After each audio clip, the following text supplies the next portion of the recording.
If your business works with CMMC requirements or plans to, then you need to know this. Your MSP might need to be certified too, or maybe not. You'll find out in this video.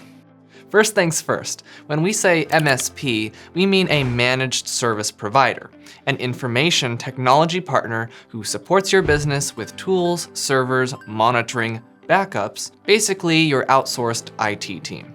CMMC is an assessment framework the Department of Defense uses to make sure contractors handling sensitive data, especially controlled unclassified information, or CUI, meet certain cybersecurity standards. So the question is, does your MSP have to get its own CMMC certification for you to be compliant? The short answer is no. Not necessarily. According to the Department of Defense's own guidance, MSPs are considered external service providers, or ESPs. That means they don't need to have their own CMMC certification, but they do fall under your assessment boundary. Some MSPs still choose to pursue certification to simplify the process and give clients more confidence, but it's optional, not required. Here's where it gets a little more technical.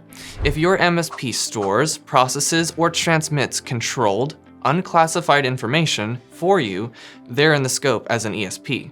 They'll be evaluated during your assessment to make sure their controls align with your CMMC level. Think of it like this. If your MSP is the delivery driver bringing packages into your secure warehouse, they need clearance to enter. They're inside your security perimeter, so their standards have to match yours. If the MSP is just providing support, help desk, devices, or routine maintenance, and they do not touch CUI systems or hold your data, then they are still an ESP. But they won't need to be certified separately. It's like using the lobby entrance of the building. They connect to your location, but they never access the basement where your most sensitive assets live. Now, cloud environments can add another layer.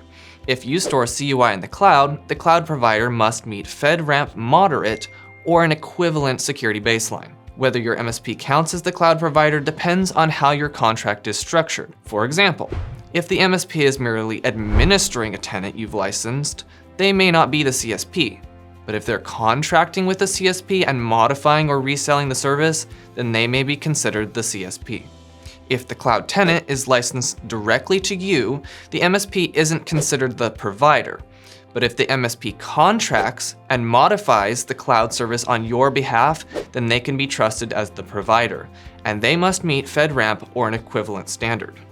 Now, I know this is a lot of information, but before you click off and go watch guys building a pool in the middle of the jungle, I need to emphasize it's also important to know that flowdown still applies. If you're a prime contractor, your subcontractors and service providers that handle CUI must meet the same level of protection as you, even if they aren't individually certified. Your MSP doesn't need a separate CMMC certificate, but their controls, security practices, and documentation still matter because they're part of your environment. If they fail an audit, it's your compliance on the line.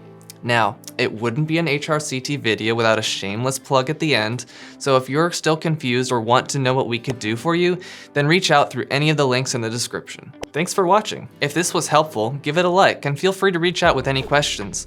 Let's ensure your supply chain is one less thing standing between you and that contract award.